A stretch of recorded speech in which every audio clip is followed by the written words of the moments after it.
الحمد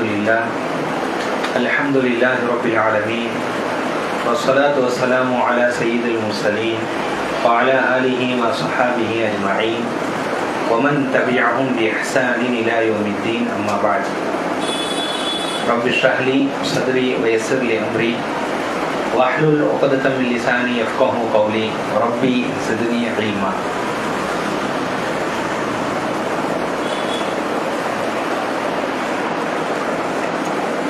புகழும் புகழ்ச்சியும் நம் அனைவரையும் படைத்து பரிபாலித்துக் கொண்டிருக்கக்கூடிய ஏகரட்சகனாகிய அல்லாஹ்வுக்கே உரித்தாகுக.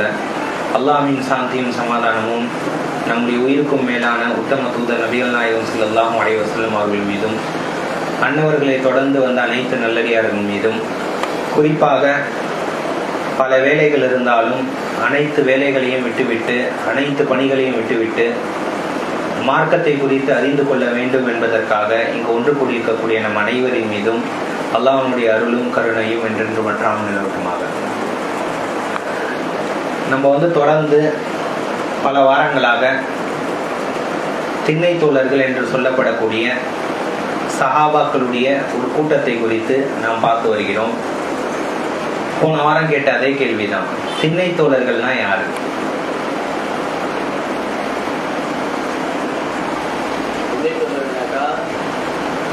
மக்காவிலிருந்து மதீனாவுக்கு அருகிலுக்கான அந்த முஹாஜிர்கள் மக்காவாசிங்க. அவங்க வரும்போது அவங்களுக்கு இருப்பிடம், உணவு இருப்பிடம்லாம் கொடுத்து திண்ணையில் தங்க வச்சுக்காங்க. அவங்க திண்ணை தொழில் சொல்லுவாங்க.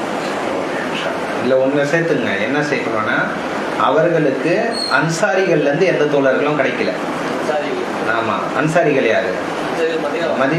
மதீனாவாசிகள்லேருந்து அவர்களுக்கு எந்த ஒரு சகோதரர்கள் கிடைக்கல. இதனால்தான் இவங்க திண்ணையில் தங்க வேண்டிய ஒரு சூழ்நிலை ஏற்பட்டுச்சு. அதனால தான் இவர்களை திண்ணை தோழர்கள் சொல்லுவாங்க. அல்ஹம்துலில்லாஹ், பல வாரத்துக்கு அப்புறமா ஒரு சரியான பதில் வந்துச்சு. அடுத்து நம்ம போன வாரத்தில் ரொம்ப ஒரு முக்கியமான நபித்தோழரை குறித்து பார்த்தோம். யாரை குறித்து பார்த்தோம் போன வாரம்?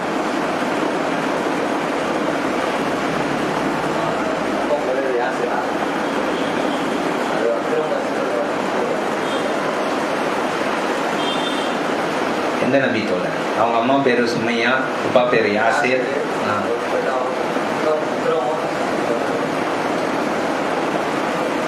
அம்மார் இப்னு யாசிர் என்று சொல்லப்படக்கூடிய ஒரு முக்கியமான நபித்தோழரை குறித்து நம்ம பார்த்தோம். இந்த நபித்தோழருக்கு பல்வேறுபட்ட சிறப்புகள் இருந்தும் 70 வயது ஆனாலும் சரி, அவர் அல்லாஹ்வுக்காக, மார்க்கத்திற்காக போர்க்களத்தில் நின்று போராடக்கூடிய ஒரு நபித்தோழராக இருந்தார். இறுதியிலும் கூட போர்க்களத்திலேயே தன்னுடைய இன்னுயிரை நீத்த ஒரு நபித்தோழராக இருந்தார் என்பதை குறித்தெல்லாம் நாம் பார்த்தோம். இன்றைய தினமும் அதனுடைய வரிசையில, திண்ணை தோழர்களுடைய வரிசையில மிக முக்கியமான ஒரு நபித்தோழரை குறித்து நாம் பார்க்க இருக்கிறோம். இந்த நபித்தோழரை பொறுத்தவரை எப்பொழுதெல்லாம் இவருடைய வரலாறை நாம் கேட்போமோ நம்முடைய உள்ளத்திலும் தியாகத்தினுடைய சுடரானது ஆழமாக பதியும். அது போன்ற ஒரு நபித்தோழர் தான் இன்னைக்கு நம்ம பார்க்க இருக்கிறோம். பல்வேறுபட்ட நபர்களால் மிகவும் சிறப்புக்குள்ளாக்கப்பட்ட ஒரு நபித்தோழர். இவரும் மக்காலிருந்து மதீனாவுக்கு வந்தவுடன் இவருக்கும் அன்சாரி தோழர்கள் யாருமே கிடைக்காத காரணத்தினால் திண்ணையிலே இருந்த ஒரு நபித்தோழர். அவர் தான் அனைவராலும் அறியப்பட்ட பிலால் இப்னு ரபாஹ் ரலியல்லாஹு தஆலா அவர்கள். இந்த பேரை கேட்காத முஸ்லிம்கள் குறைவாக தான் இருப்பாங்க. பிலால் இப்னு ரபாஹ் ரலியல்லாஹு தஆலா அவர்கள். இவரை பொறுத்தவரை இவருடைய வரலாற்றை நம்ம எப்போ கேட்டாலும் மீண்டும் மீண்டும் கேட்பதற்கு ஆவலாக இருக்கக்கூடிய ஒரு வரலாறாக இருக்கும். ஆரம்ப காலகட்டத்திலே மிகப்பெரிய ஒரு சோதனைக்கு உள்ளாக்கப்பட்டு அந்த சோதனைகளை எல்லாம் சாதனையாக மாற்றிய ஒரு மிக முக்கியமான ஒரு நபித்தோழர்.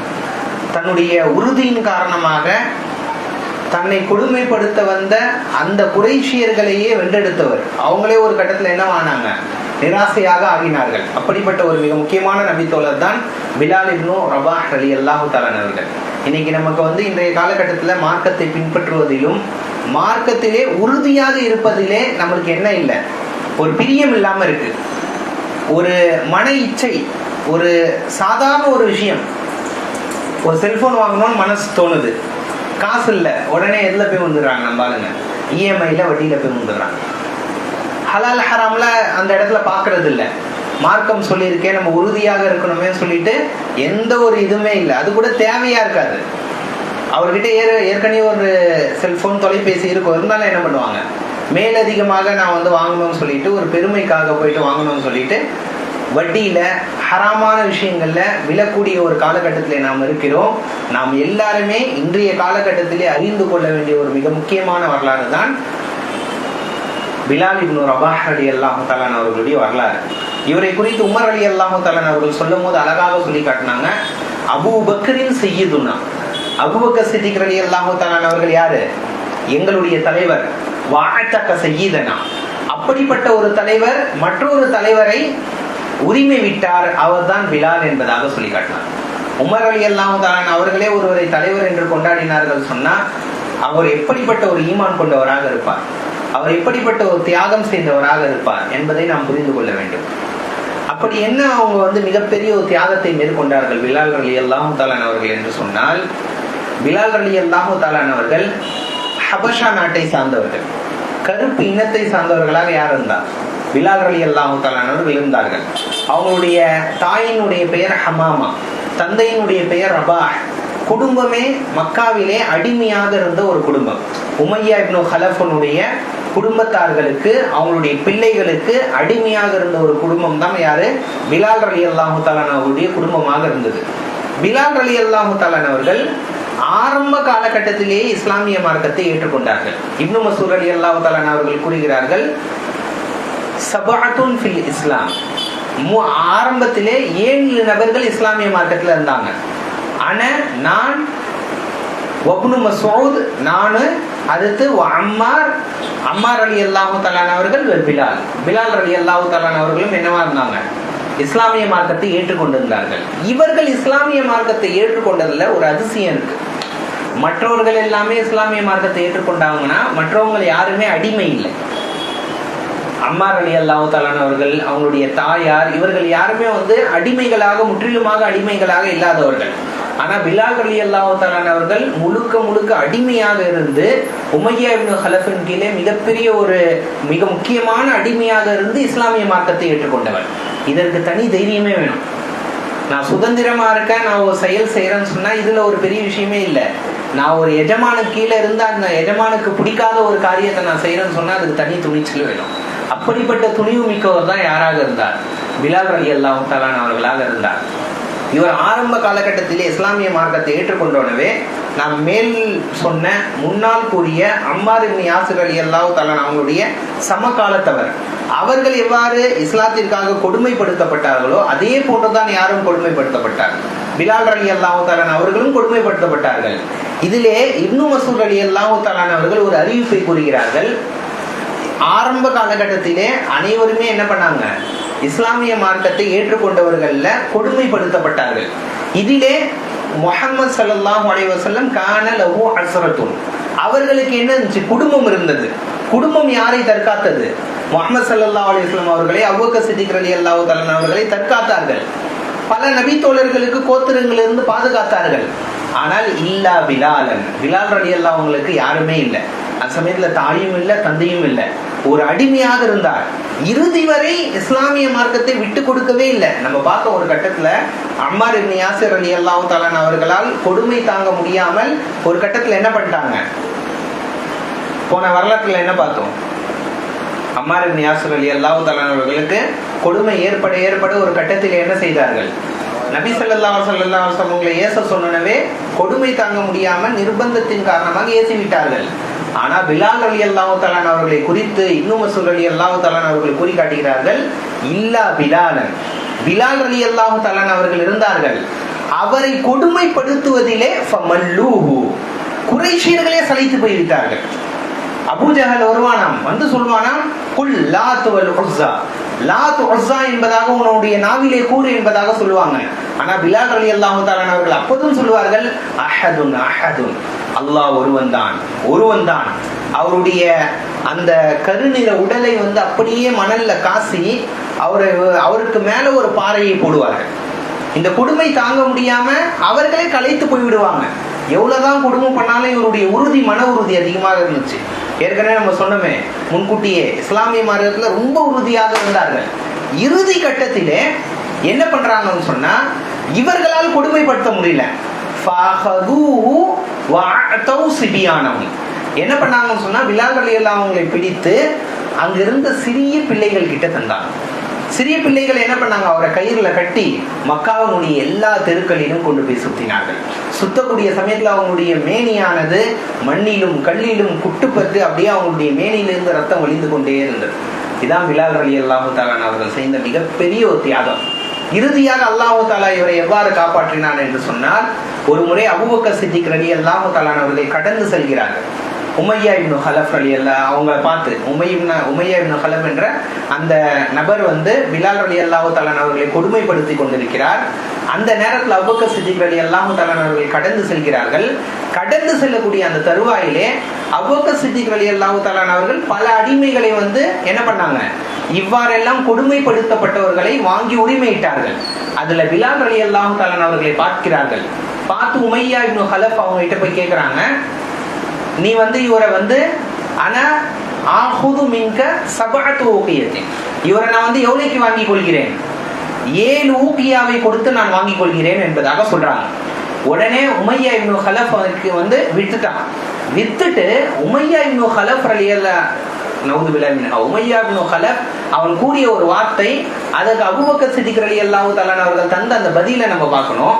உமையா இப்னு ஹலஃப் சொல்றான், வலகது குந்த மனஅதக இல்லா பிஊகியதி, நீ இவருக்கு நான் 7 ஊக்கியா தர முடியாது, ஒரு ஊக்கியா தந்தா இவரை வாங்கிக்கிறேன்னு சொல்லியிருந்தா நான் என்ன பண்ணுவேன், ஒரு ஊக்கியாக்கி வித்துடுப்பேன்.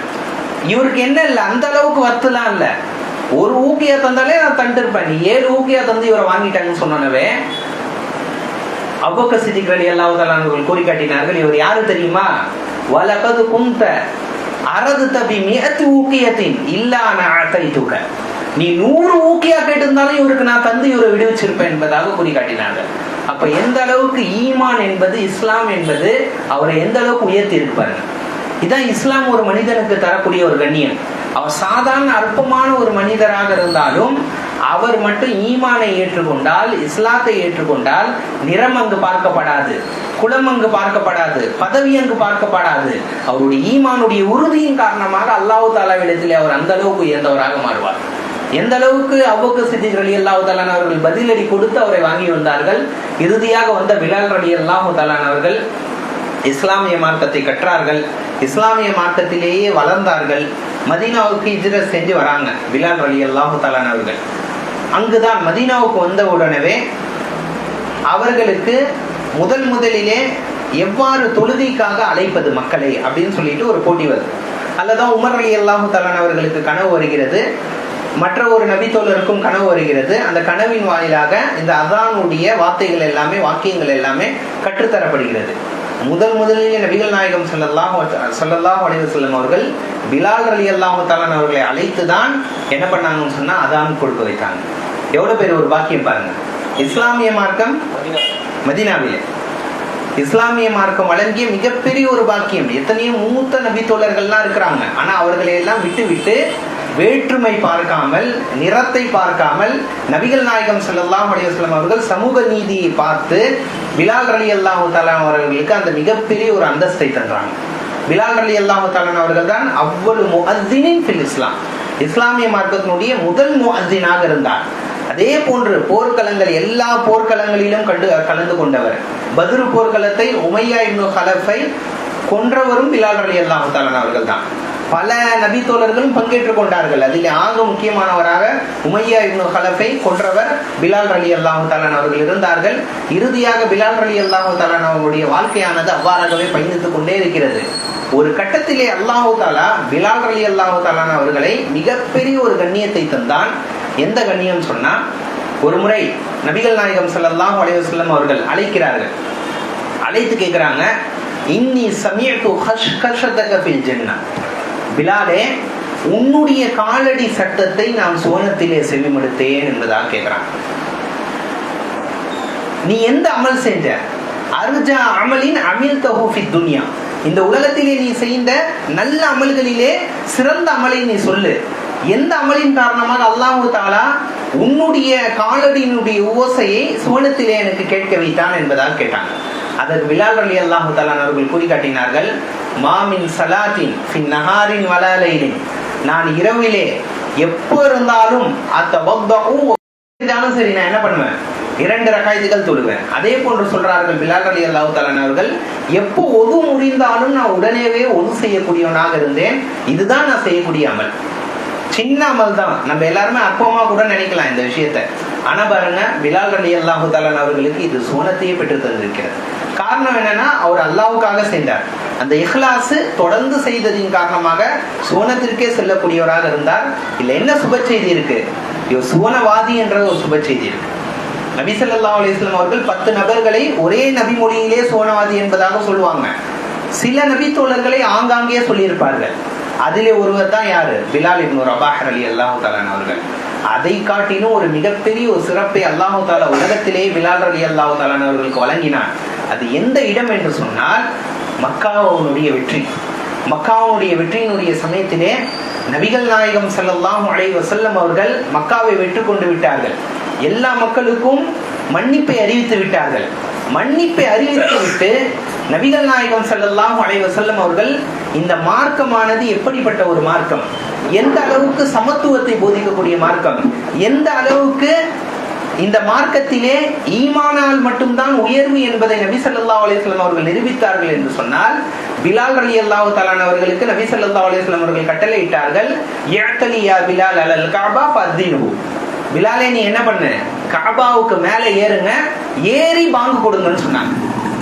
உடனே பிலால் ரலியல்லாஹு தஆலா அவர்கள் கஅபாவுக்கு மேலே ஏறி பாங்கு கொடுத்தார்கள். சற்று யோசித்து பாருங்கள், அடிமையாக இருந்தவர், கருப்பு இனத்தை சார்ந்தவர், இதெல்லாம் இஸ்லாமிய மார்க்கத்தில் அளவுகோல் அல்ல, ஈமான் மட்டும்தான் அளவுகோல். இன்னைக்கு காலகட்டத்தில் இதுக்கு ஒரு உதாரணத்தோடு நம்ம விளக்கலாம். 1954 அமெரிக்காவிலே ஒரு பழக்கம் இருந்தது. என்ன பழக்கம் சொன்னா, எப்போ 200 ஆண்டுகளுக்கு முன்னால் அல்ல, 300 ஆண்டுகளுக்கு முன்னால் அல்ல, 1954 ஒரு பழக்கம் இருந்தது. பஸ்ல பேருந்திலே பயணிக்கக்கூடிய சமயத்துல வெள்ளையர்கள் மட்டும்தான் என்ன பண்ணணும், முன்னால் அமரணும், கருப்பர்கள்லாம் பின்னாடி அமருவாங்க. அதே போன்று வெள்ளையர்கள் எல்லாமே பஸ்ல ஏறினதுக்கு அப்புறமா அவங்களுக்கு சீட்டு இல்லைன்னு சொன்னா அமர்ந்திருக்கக்கூடிய கருப்பரை எழுந்து நிற்க வைத்து அவங்க அமரணும். இதுதான் என்ன பழக்கமா இருந்துச்சு அமெரிக்காவிலே. நாகரிக தொட்டில் என்று பேசக்கூடிய அந்த மக்கள், கருப்பு இன மக்களை இவ்வாறுதான் நிகழ்த்தி கொண்டிருந்தார்கள். ஒரு நாள் என்ன ஆகுதுன்னு சொன்னா, ஒரு கருப்பு இனத்தை சார்ந்த ஒரு மூதாட்டி அமர்ந்து கொண்டிருக்கிறார்கள். வெள்ளை இனத்தை சார்ந்த ஒரு நபர் வெள்ளையர் என்ன பண்றாருன்னு சொன்னா, அந்த பஸ்ல ஏறி அந்த மூதாட்டி கிட்ட சொல்றாரு, நான் வந்துட்டேன், நீங்க ஏஞ்சி நில்லுங்கன்னு சொல்றாங்க. அந்த மூதாட்டி சொல்றாங்க, என்னால ஏஞ்சி நிக்க முடியாது, நானும் இந்த நாட்டினுடைய குடிமகள் தான், எனக்கும் சம உரிமை இருக்குன்னு சொல்றாங்க. உடனே இரவுலோடு இரவாக அந்த மூதாட்டியை கைது பண்றாங்க. எங்க அமெரிக்கால 1954. அப்பதான் மார்ட்டின் லூதர் கிங் என்று சொல்லப்படக்கூடிய ஒரு கருப்பு இனத்தினுடைய விடுதலை போராட்ட வீரர் அறிவிக்கிறார், இதற்கு மேல நம்ம பஸ்ல பயணிக்கவே கூடாது. என்ன பண்ணோம், வெறும் கால்நடையாகவே நாம் பயணிக்கலாம், பஸ்ஸிலே நாம் பயணிக்கவே கூடாது, கால்நடையாகவே பயணித்து நம்முடைய உரிமையை நாம் பெற வேண்டும் சொல்றாங்க. ஒரு வருடம், ஏறத்தாழ ஒரு வருடம் இவ்வாறாகவே பயணித்து அதுக்கப்புறமா தான் அந்த அரசாங்கத்துக்கு என்ன பண்ணுதுன்னா, அமெரிக்க அரசாங்கத்துக்கு கருப்பர்கள் பஸ்ல ஏறாதனால பொருளாதார நெருக்கடி ஏற்படும். பொருளாதார நெருக்கடி ஏற்பட்டோம்னா அவங்க என்ன பண்றாங்க, வெறும் நோக்கம் இதுதான், அவர்கள் உணரவில்லை தாங்கள் செய்த தவிர, பொருளாதாரம் காசு கம்மியாயிடுச்சு. அப்பதான் என்ன பண்றாங்கன்னு சொன்னா, கருப்பர்களை மீண்டும் அந்த பஸ்ல அமர வைக்கிறாங்க. இன்னும் கூட போராடி கொண்டுதான் இருக்கிறார்கள். கருப்பு இன மக்களுக்கு என்ன வரல, விடுதலை வரவே இல்லை. போன ஆண்டு கூட நம்ம பார்த்தோம், சென்ற ஆண்டு அதுக்கு முந்தைய ஆண்டுகள்ல பல கருப்பர்கள் கொல்லப்பட்டார்கள், ஆனாலும் விடுதலை வரல. வெள்ளையர்களுடைய ஆதிக்கம் இருக்கு. ஆனா நபிகள் நாயகம் ஸல்லல்லாஹு அலைஹி வஸல்லம் அவர்கள் மட்டும்தான் 1400 ஆண்டுகளுக்கு முன்பே வெறும் 23 ஆண்டுகளிலே அந்த மக்களை பண்படுத்தி, பிலால் ரலியல்லாஹு தஆலா அவர்களை அரபுலக மக்கள் முழுவதுமே கண்ணியமாக கருதக்கூடிய காபாவின் மீது ஏறி அந்த கருப்பு இனத்தினுடைய தலைவரை வாங்கு கொடுக்க வைத்தார்கள் சொன்னால், சமூக நீதி இந்த உலகத்தில் நிலைநாட்டிய முதல் மனிதர் நம்முடைய உயிருக்கு மேலான உத்தம தூதர் நபிகள் நாயகம் ஸல்லல்லாஹு அலைஹி வஸல்லம் அவர்கள் தான். அதுல மிகையே அல்ல. பிலால் ரலியல்லாஹு தஆலா அவர்கள் மேல ஏறினோனவே எந்த ஒரு சஹாபிக்கு என்ன வரல, மனசுல ஒரு கருத்து வேறுபாடு வரல. இவர் என்னடா ஏத்திட்டாங்க, இவர் கருப்பு இனத்தை சார்ந்தவராச்சு, அடிமையாயிடுச்சுன்னு சொல்லிட்டு மனதில் கூட தோன்றவே இல்லை.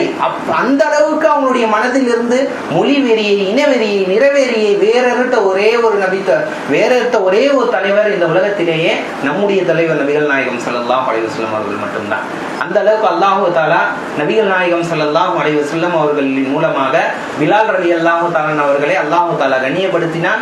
இறுதி வரை பிலால் ரலியல்லாஹு தஆலா அவர்கள் நபிகள் நாயகம் ஸல்லல்லாஹு அலைஹி வஸல்லம் அவர்களோடு பயணித்தார்கள். நபிகள் நாயகம் ஸல்லல்லாஹு அலைஹி வஸல்லம் அவர்களுடைய மரணத்திற்கு பின்னால் பிலால் ரலியல்லாஹு தஆலா அவர்கள் எவ்வாறு இருந்தார்கள், அவருடைய மரணம் எவ்வாறு ஏற்பட்டது என்பதை குறித்தெல்லாம் நாம் இன்ஷா அல்லாஹ் வரக்கூடிய அமர்விலே, வரக்கூடிய வாரத்திலே நாம் பார்க்கலாம். எதை நாம் கேட்டோமோ அதன்படி அமல் செய்யக்கூடிய பாக்கியத்தையும் அல்லாஹு தஆலா பிலால் ரலியல்லாஹு தஆலா அவர்களை சுவனத்திலே நபிகள் நாயகம் ஸல்லல்லாஹு அலைஹி வஸல்லம் அவர்களோடு ஆக்கி வைப்பானாக. அதே போன்று அவரோடு அவர்கள் இப்படிப்பட்ட நல்லடியார்களோடு எழுப்பப்படக்கூடிய பாக்கியத்தையும், இப்படிப்பட்ட நல்லடியார்களோடு சுவனத்திலே இருக்கக்கூடிய பாக்கியத்தையும் உங்களுக்கும் எனக்கும் அல்லாஹு தஆலா தந்தருள் புரிவானாக. வாஹிர் தஅவானா அல்ஹம்துலில்லாஹி ரப்பில் ஆலமீன். அஸ்ஸலாமு அலைக்கும் வரஹ்மத்துல்லாஹி வபரகாத்துஹு.